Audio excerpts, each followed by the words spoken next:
하나님 아버지 홀로 높임을 받으시옵고 부르는 찬양의 가사를 우리의 마음을 담아서 올려드리는 우리 여전도의 찬양을 기쁘게 받으시옵소서. 저들의 삶 속에 하나님의 형통한 은혜와 사랑이 늘 넘치게 하옵소서. 오늘 여러 가지 인생의 힘들고 어려운 일을 만났다가 주께로 나온 우리 박봉구 성도님의 은혜를 보내어 주셔서 감사를 드립니다. 우리 아버지 하나님께서 강건하게 붙드시어서 완전 회복해 하옵시고 이전보다 더 강건한 모습으로 주님 앞에서 든든히 살아가게 하옵소서. 김순애 집사님도 아버지 하나님 앞에 나와 예배케 하시니 감사합니다. 마음속에 근심, 걱정 모든 것들을 다 소멸시켜 주시고 사랑하는 가족들 모두 건강하게 주 예수 그리스도를 믿는 축복의 가정이 되도록 인도하여 주시옵소서. 날로 날로 새 은혜를 경험하는 우리 교우들 되기를 소망합니다. 아버지 하나님, 이 시간에도 부족한 종의 입술을 통하여서 주의 말씀을 듣게 하옵소서. 예수님의 이름으로 기도하옵나이다. 아멘. 김병태 목사님의 책에 하나님의 퍼즐이라는 책에 보면 이런 이야기가 있습니다. 춘천에서 만화 가게를 운영하고 있었던 정원섭 씨라는 분의 이야기입니다. 이분은 1973년 73년 그때 꽤 오래되었죠. 73년 이 정원섭 씨가 우연찮게 강간 살해 사건의 범인으로 지목이 되었습니다. 당시 팥줄 소장 9살 된 딸을 논둑에서 성폭행한 후 살해했다는 그런 제목이었습니다. 그가 하지 않았음에도 불구하고 경찰의 가혹한 고문에 의해서 억지 자백을 하게 되었습니다. 그래서 결국 무기징역을 받고 무기수로 20년 동안 무기수로 감옥에 복역하다가 모범수로 20년 감형을 받고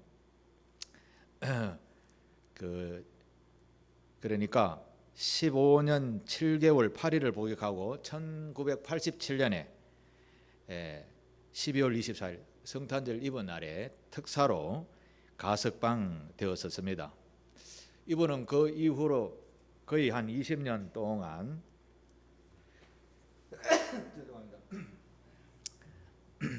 20년 동안 자기의 무죄를 입증하기 위해서요 의로운 싸움을 시작했습니다. 결국 2008년 11월 28일 날 36년 만에 무죄 판결을 받았습니다. 국가에서 보상금으로 약 28억 원 정도의 보상금을 받았었습니다. 그런데 이런 것이 너무 많았었습니다. 아내는 그 어려운 생활을 이겨내서 일하다가 교통사고로 다리를 하나 입게 되었고 지금은 치매로 병원에 입원해 계셨습니다. 아버지는 그때의 충격으로 일찍 돌아가셨고요. 그리고 자식 4남매는 주위의 차가운 시선으로 인하여서 고향에 살지 못하고 뿔뿔이 흩어져서 떠돌이 생활을 하게 되었습니다. 그런데 이 장현준 분이 옥중에서 김재준 목사님을 만나서요 예수를 믿고 회심을 하게 되었습니다.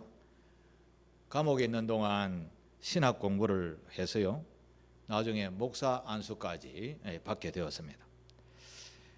그를 변하게 하여 살게 하신 그에게 주신 하나님의 말씀이 있습니다. 그 말씀은 이사야 41장 10절의 말씀인데요 그가 감옥에서 하나님의 음성을 듣게 되었습니다. 두려워하지 말라, 내가 너와 함께 함이라. 놀라지 말라, 나는 내 하나님이 됨이라. 내가 너를 굳세게 하리라. 참으로 너를 도와주리라. 참으로 나의 의로운 오른손으로 너를 붙들리라. 라는 이 말씀을 듣고 새 사람이 되었습니다. 한번 가만히 생각해 보십시오. 내가 그렇다라고 하면 얼마나 억울하겠습니까? 억울한 가운데서도 그는 믿음을 붙들고 정말 힘들게 살았었습니다. 하나님의 은혜와 사랑을 경험했지만 그래도 실제적으로 현장에서는 이 고민은 또한 억울함은 그를 자유롭게 하지 못하게 된 것이죠. 그런데 나중에 이렇게 고백을 합니다. 나의 진실을 알아주고 갚아주실 분은 하나님뿐이었습니다. 그래서 나는 감사합니다. 만약에 내가 이 억울한 일이 아니었다면 어찌 하나님을 만나고 그리스도로 말미암아 새 사람이 되고 또한 주의 종에까지 될 수가 있었겠는가? 그래서 나는 누구도 원망하지 않습니다. 다만 감사할 뿐입니다. 라고 고백을 했습니다. 그의 인생을 돌아보면 왜 힘들지 않았겠습니까? 왜 속상하지 않았겠습니까? 그러나 믿음의 사람은 이런 억울한 일, 고난 가운데서도 그 속에 감추어진 하나님이 주시는 위로와 평강과 용기, 이런 것을 보게 되었을 때에 이런 고난도 이겨낼 수 있게 되는 것입니다. 우리도 살아가다 보면 다른 여러 가지 일들로 인해서 억울한 일을 많이 당할 때가 있을 것입니다. 그래서 잠 못 이루는 밤을 많이 보내었을 것이라 생각해 봅니다. 그렇다고 요즘 총 들고 나가서 복수를 하겠습니까? 그런 세상은 아니지요. 그런데 내가 보기에는 원수들은 늘 잘 먹고 잘 살고 얼굴에 웃음이 피고 있는 그런 모습으로 살아가고 있습니다. 그런데 나는 밤에 잠을 이루지 못하고 억울한 삶을 살고 있다. 여전히 의식주 이 삶의 궁핍함으로 인하여서 전전긍긍하며 살고 있다. 이때 예수 믿는 사람은 어떻게 해야 될까요? 앞에서 말씀을 드렸던 장원중이라는 분의 말씀도 그렇고 오늘 우리가 읽었던 바울이라는 사도 바울이라는 분이 고통과 고난 속에서 복음을 전했던 그 행위를 보면서 오늘 우리가 큰 위로와 또한 용기를 갖게 되는 줄 믿습니다. 말씀을 통해서 같이 고난 가운데서도 해결할 수 있는 해답을 찾고 배우는 그런 시간이 되시기를 바랍니다. 바울이 데살로니가 교회를 개척하신 분입니다. 사실 데살로니가 교회를 개척해야지 하고 가신 분은 아니에요. 이 데살로니가 교회는 지금의 그리스지요. 그리스 지방의 북부 지방을 마게도냐 지방이라고 합니다. 그 마게도냐 지방의 제일 큰 도시가 빌립보라는 도시였어요. 로마의 귀족들이 은퇴하고 나서 빌립보에 와서 노후 생활을 보내는 아주 부유하고 깨끗하고 수천 년 전에도 꽤 괜찮은 도시였었습니다. 그곳에서 루디아라는 여인을 만나서 사도 바울이 교회를 개척하고 교회에서 하나님의 말씀을 전하는데 이 자기의 동족인 유대인들이 깡패를 동원해 가지고 바울이 미워서 깡패를 동원해서 바울을 잡든지 죽이든지 하려고 동원을 했었습니다. 그래서 바울은 복음을 전하다가 쫓겨 가지고 그 밑에 있는 도시인 데살로니가로 피신을 하게 됩니다. 이 데살로니가에 와서 새 안식일을 보내었다라고 합니다. 그러니까 약 한 20일 동안 보내는 가운데 복음을 전했었습니다. 그런데 여기에도 유대인들이 시기해서 깡패를 동원해서 바울을 해하려 했던 것이죠.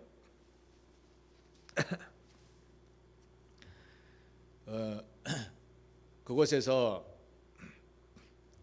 복음을 전하는데 깡패들이 자기를 잡으려 하니 우리가 뭐 예수 믿는 사람으로서 깡패들과 함께 뭐 한판 붙자 뭐 이렇게 하지는 못하잖아요. 그래서 바울은 또 피신을 하게 됩니다.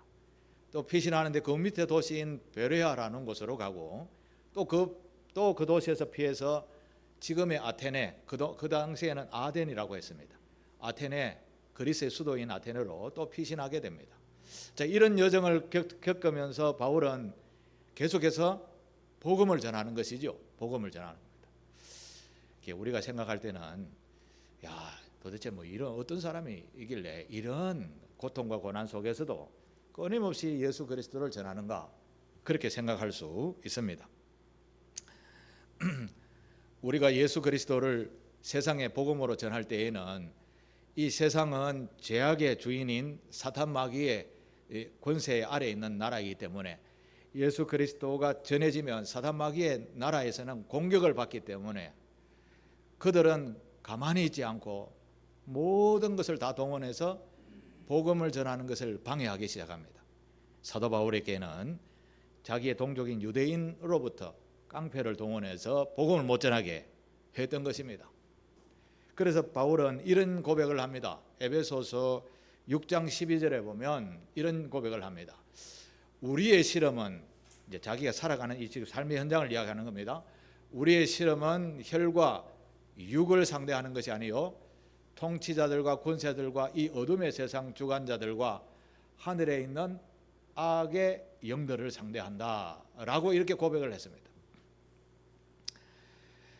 사탄의 세상에 믿는 자들이 쳐들어왔으니까 가만히 있을 수 없다라는 것이죠. 그래서 우리의 현실에서는 악한 영들의 공격이지만 유대인들의 깡패들 동원해서 공격을 했다라고 이렇게 고백을 사도 바울이 하게 된 것입니다. 마찬가지 예수를 믿는 저와 여러분도 세상에 살아가면서 예수를 제대로 믿지 못하게 하는 공격들이 엄청나게 오게 됩니다.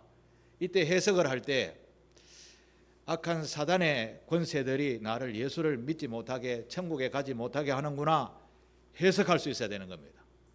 그래서 이 눈앞에는 뭐 다양하게 깡패를 동원해가 뭐 싸우든지 감옥에 간다든지 뭐 이런 일이 생겼는데 이걸 해석하기를 악들이 나를 못 살게 구는구나 해석하라는 것입니다. 성도들이 살아가는데 그리스도인으로서 감옥에 갔다. 아이고 이제 완전히 절망하고 막 낙심해가지고 나는 인생이 끝났는가 보다 이렇게 생각할 것이 아니라 사도 바울은 감옥에 갔을 때 이렇게 했습니다. 아, 하나님께서 여기에도 누가 구원할 자가 있는가 보다 보내었다라고 생각을 한 거죠. 그래서 그 찬송에 그 감옥에서 그날 밤에 아이고 죽겠다 이게 아니라 찬송하고 기도했습니다. 하나님의 계획과 섭리하심 속에 거룩한 성도의 길을 걸어가는데 고난이 왔다라는 것이죠. 아, 하나님께서 이 고난을 통해서 무엇인가를 말씀하시는구나. 바울은 그렇게 매사에 생각했다라는 겁니다.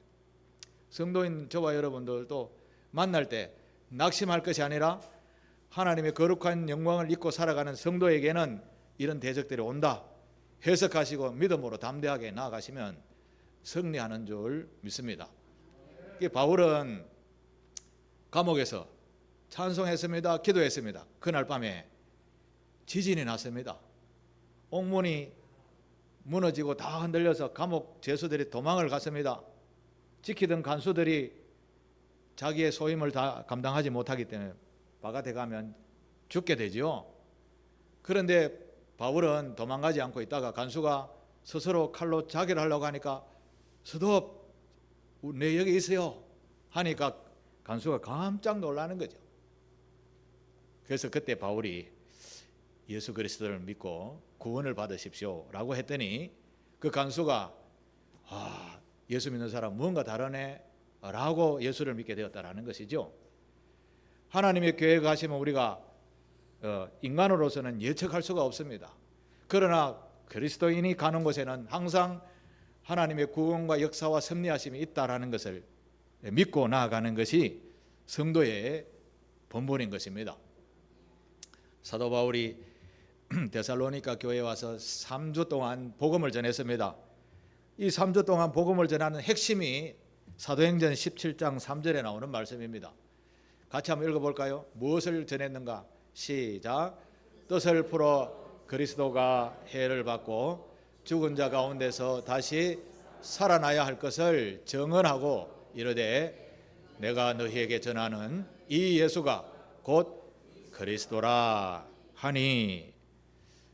여기서 예수 그리스도라는 말은 구원자라는 뜻이고요, 메시아라는 뜻입니다. 데살로니가 교회 교우들에게 3주 동안 이야기한 것이 핵심을 따지고 보면 예수님이 십자가에 달려 돌아가실 것이고, 그런데 그게 끝이 아니라 살아나시고, 그 살아나신 것을 우리에게 보여주셔서 구원자다, 메시아다 라고 하는 것을 증명하셨다라는 것입니다. 바울은 이것만 증언했었습니다.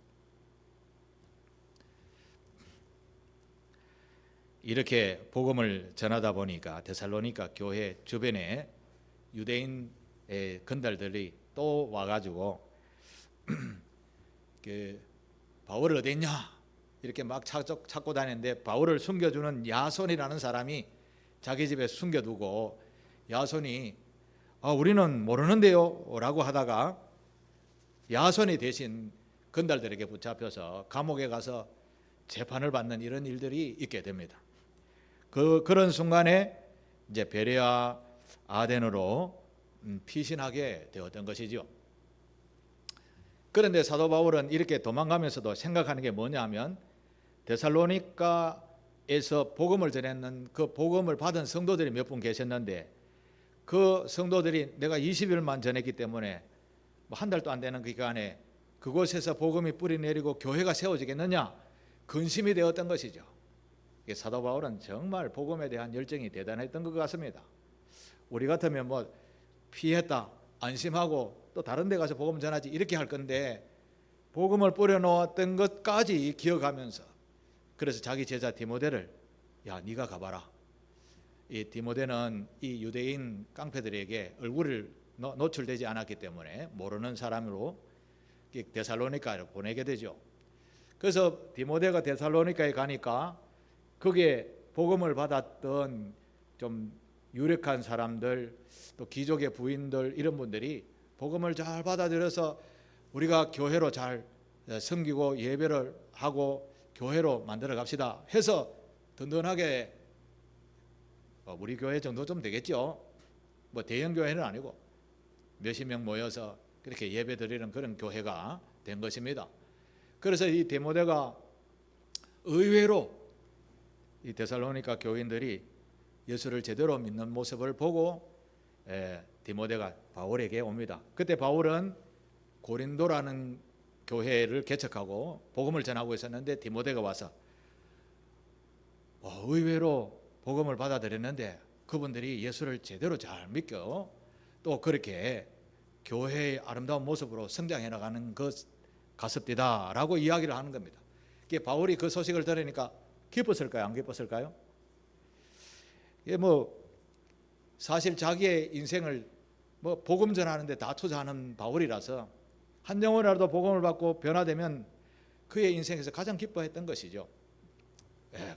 바울이 굉장히 기뻐합니다. 어떻게 3주 만에 그런 일이 일어났을까?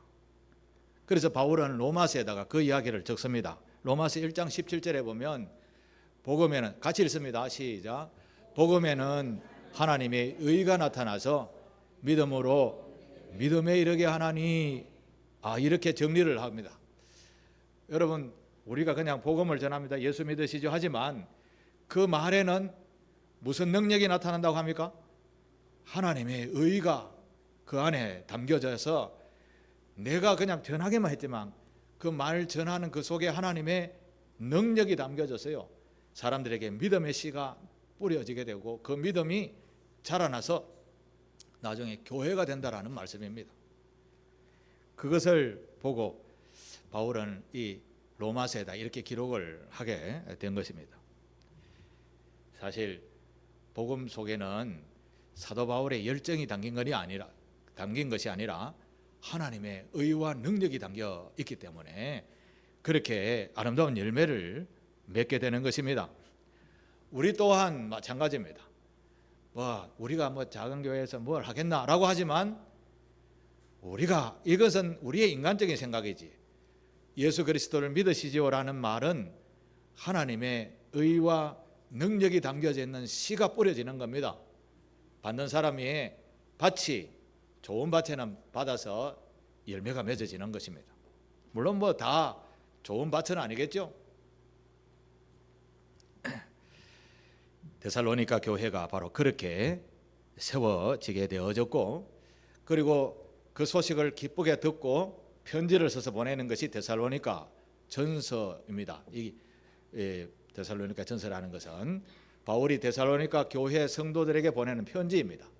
칭찬하는 말씀인데요, 오늘은 그 말씀 중에 1절부터 10절까지 읽었는데 3절 말씀을 가지고 우리가 성도로서의 본이 되는 삶을 우리 배워보도록 하겠습니다.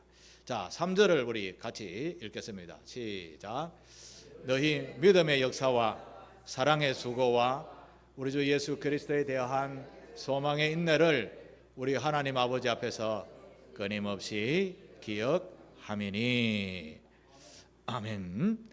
자, 바울이 볼 때 데살로니가 교회 성도들을 보면서 그들이 든든하게 교회로 서나가는 것을 보고 칭찬합니다. 크게 세 가지로 칭찬합니다. 너희의 믿음의 역사와 또 두 번째 사랑의 수고와 그 다음에 소망의 인내를 가지고 끊임없이 예수를 제대로 잘 믿었다, 이렇게 표현을 하면서 칭찬을 하는 것입니다. 자, 그러면 이 데살로니가 교인들이 어떻게 복음을 받아들였고 실천했는가, 그것을 이야기를 한번 해보겠습니다. 첫 번째, 믿음의 역사라는 말입니다. 여러분, 믿음이 무엇이죠? 믿음은 무엇이죠?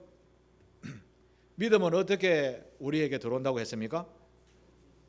믿음은 무엇인가 들으면서부터 시작이 되는 겁니다. 그죠? 저곳에 가면 오늘 1+1 한대 이렇게 들으면 그냥 하나 사는 것보다 1+1 하는데 찾아가서 사겠죠. 들으면 그런 역사가 일어나는 겁니다. 하나님의 복음을 우리가 들으면서 우리에게 믿음이라는 것이 생기게 됩니다. 이 믿음은 이 사도 바울이 이렇게 표현을 했습니다. 에베소서 2장 8절에 보면 이 믿음, 너희는 그 은혜에 의하여서 믿음으로 말미암아 구원을 받았으니 이것은 너희에게서 난 것이 아니요 하나님의 선물이라, 이렇게 이야기합니다. 우리는 사실 그것을 들었고 우리 마음에 확실한 믿음은 아직까지 완전하진 않지만 그래도 믿고 나아가고 있는 이 상태는 내가 믿어서 된다 이게 아니라 그 복음에는 하나님의 의가 나타난다고 했죠. 그 하나님의 복음이 나에게 심어져서 점점 믿음이 자라나고 있는 겁니다. 이것은 전적으로 하나님의 선물이라는 것입니다. 저와 여러분들이 하나님의 성전에 나와서 예배하는 것은 이것은 하나님의 택하심을 입은 하나님의 선물 덕택입니다. 내 의지대로 교회 왔다 싶으지요? 절대 아닙니다. 하나님께서 창세전부터 계획하셔서 여러분들을 눈뜨게 보시다가 구원의 은총 속에 들게 하신 겁니다. 에베소서 1장에 있는 말씀을 나중에 집에 가서 한번 읽어보십시오. 창세전에 택하신 바 하나님께서 우리에게 주신 선물입니다. 여러분에게 가진 믿음이요, 그 믿음을 잘 성숙해 나가도록 열심을 내시게 되기를 바랍니다. 자, 그러면 믿음의 역사, 믿음의 역사라는 말은 무슨 말인가? 믿음의 역사라는 말은 믿음을 가진 사람들의 살아왔던 일들을 쭉 돌아보고 정리한 것을 역사라고 합니다. 영어로 역사를 히스토리라고 하죠. 그 사람의 이야기입니다. 여러분들이 살아온 이야기를 이 책으로 엮으면 나와 나에 대한 역사인 것이죠. 돌아보면 여러분들도 각자의 지나온 세월들을 뭐 책으로 엮어서 이야기해서 남에게 이야기하면 누구누구의 역사인 겁니다. 자, 믿음의 역사라는 말은 데살로니가 성도들이 믿음 생활을 어떻게 했다라는 것을 기록한 것을 역사라고 하는 겁니다. 그 믿음을 받아들인 사람들이 지금 내 삶과 그 전의 삶이 어떻게 변했는가, 이걸 적어 놓은 것을 역사라고 하는 것이죠. 우리가 보통 좋은 사람이라 할 때에는 그가 살아온 삶의 모든 것을 우리가 듣고 파악해서 좋은 사람, 나쁜 사람 이렇게 판단을 하는 것과 같은 이야기입니다. 여러분, 소문은 어떻게 나는 것이죠? 소문은 아무것도 없는 곳에서 소문이 날 수 없잖아요. 무엇인가를 들었기 때문에 그 이야기를 전하는 것이죠. 제가 지난 화요일 날 교회에 있다가 이제 저녁이 되어서 집에 갔는데, 제가 이 집에 사는 동안 10여 년을 사는 동안 아파트 입구에 차가 이렇게 밀려본 적은 처음이었었어요. 그래서 기다리다 보니까 한 5분이나 지났나? 그런데 소방차가 내려오는 거예요. 소방차가 그 아파트에서 한 대, 두 대, 세 대, 아니 16대가 내려오는 거예요. 16대가. 알고 보니까 우리 앞 동네에서 불이 난 것 같아요. 그래서 아직 들어가는 입구에 앉아갖고 나도 모르게 헤아렸어요. 16대가. 그 좁은 아파트에 16대가 소방차가 이렇게 왔어요. 그래서 제가 그 보고 지금 여러분에게 이야기하는 것이 뭡니까? 소문을 내는 겁니다. 소문을 내는 겁니다. 갑돌이와 갑순이가 구포시장에서 만나서 뭐 했더래요? 누가 봤습니다. 동네 와서 뭐라 할까요? 갑돌이와 갑순이가 뭐 하더래? 소문 내지 않나요? 이게 소문입니다. 갑돌이 갑순이 하니까 좀 다 웃노. 예수 잘 믿으라 하면 인상을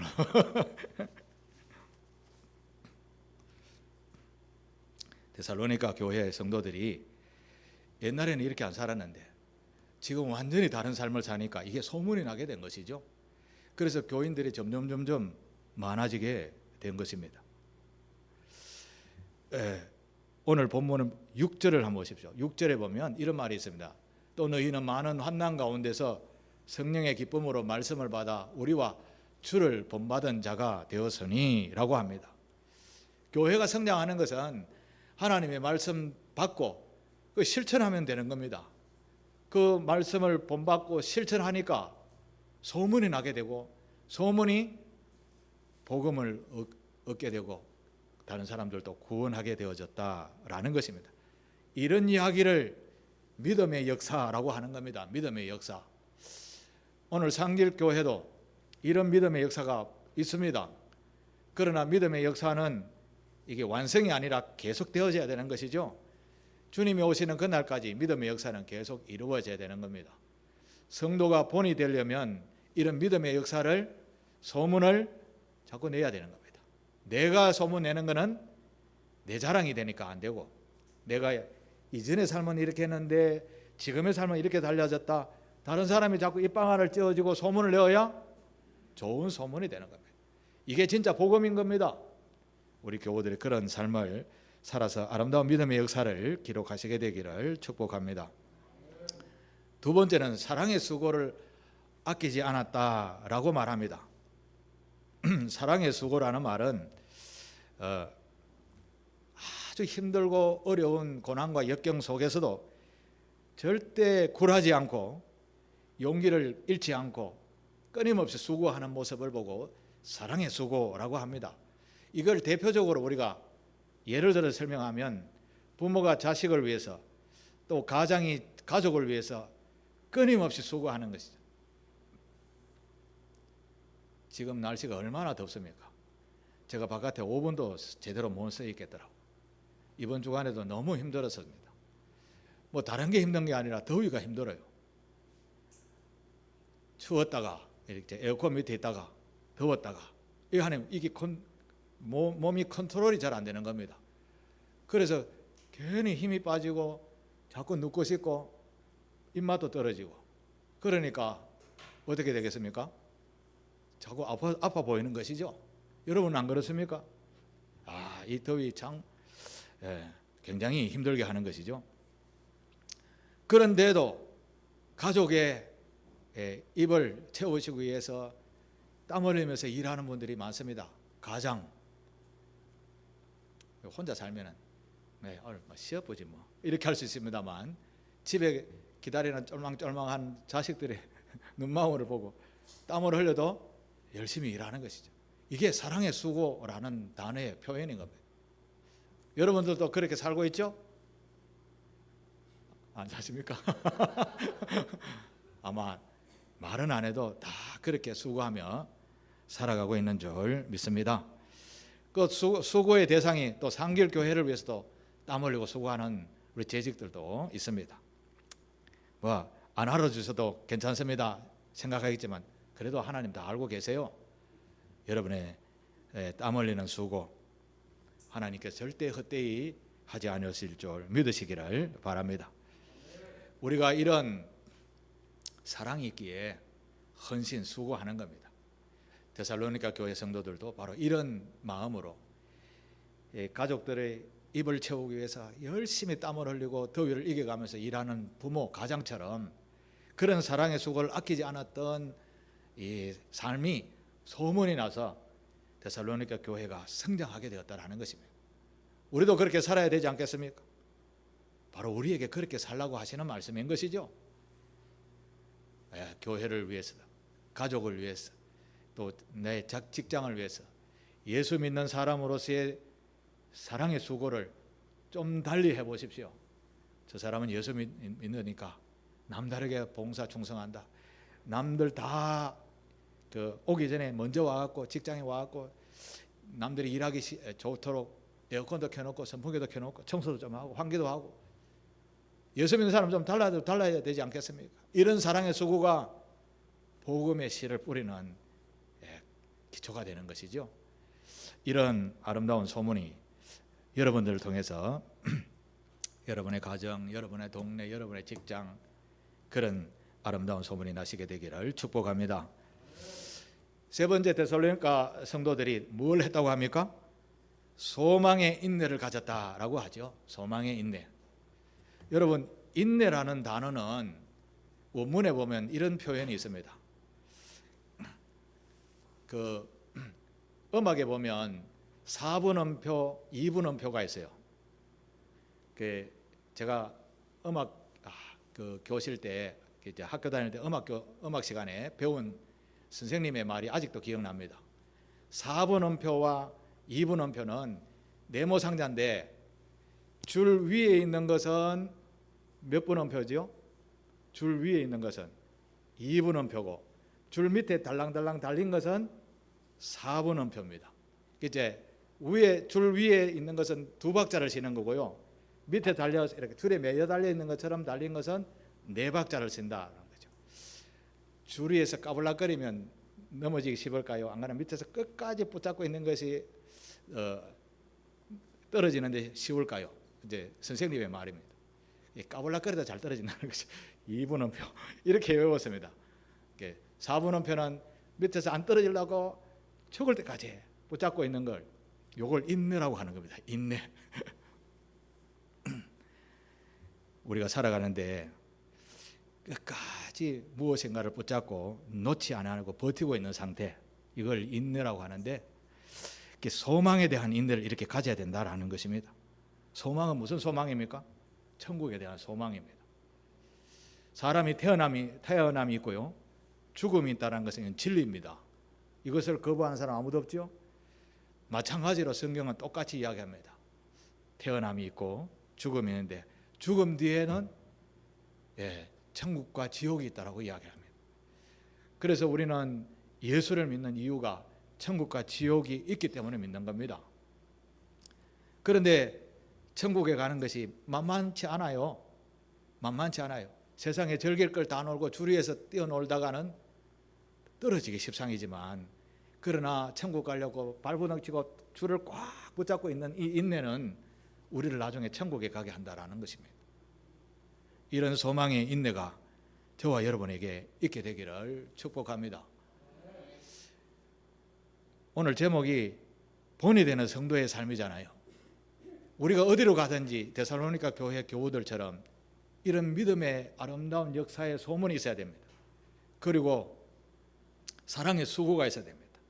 쫄망쫄망한 눈동자를 품고 있는 자식을 보듯이 이 무더운 채 일할 수 있는 그런 사랑의 수고, 그 다음에 천국 백성이 되기 위해서 끝까지 붙들고 안 놓는 이런 인내, 소망에 대한 인내, 천국에 대한 인내, 이런 것을 다른 우리 직장 동료라면 직장 동료들에게 내가 그런 모습으로 비치면 그들에게 예수 믿는 사람의 본이 그들에게서 내 모습을 보게 되는 겁니다. 그러면 이 복음이 이제 이 우리가 살아가는 이 삶이 그들에게 예수 믿으시오라고 하면 그게 하나님의 의와 능력이 되어져서 복음이 1명, 2명 전해진다라는 겁니다. 데살로니가 교회가 바로 그렇게 복음화되어지고 교회가 되어졌다라는 사도 바울의 칭찬의 말씀이 3절의 말씀인 겁니다. 그래서 오늘 제가 우리 상길교회 성도들 어디에 나가시든지 이런 믿음의 역사, 사랑의 수고, 그 다음에 뭐죠? 천국에 대한 소망의 인내를 가지고 이 믿음의 경주를 끝까지 잘 감당하는 우리 상길교회 성도들이 되시기를 축복합니다. 그러면 우리 아버지 하나님께서 가만히 있을까요? 예, 때마다 시마다 도와주십니다. 바울이 감옥에 가서도 찬송했던 것처럼 반드시 하나님께서 이곳에 나를 보내셨던 이유가 있다라고 해석할 수 있는 겁니다. 고난이 해석이 되는 겁니다. 힘들고 어려워도 버틸 수 있는 역량이 있게 되는 겁니다. 그 역량을 가지고 세상을 살아갈 때 본이 되는 겁니다. 믿지 않는 사람들에게, 절망하는 사람들에게 용기를 주게 되는 겁니다. 우리가 살아가는 삶의 모든 현장 속에서 이런 아름다운 그런 성도의 삶을 살아서 본이 되어져서 한 영혼에도 더 구원하고 하나님의 이름을 높이는 우리 상길교회 교우들 되시기를 주님의 이름으로 축복합니다.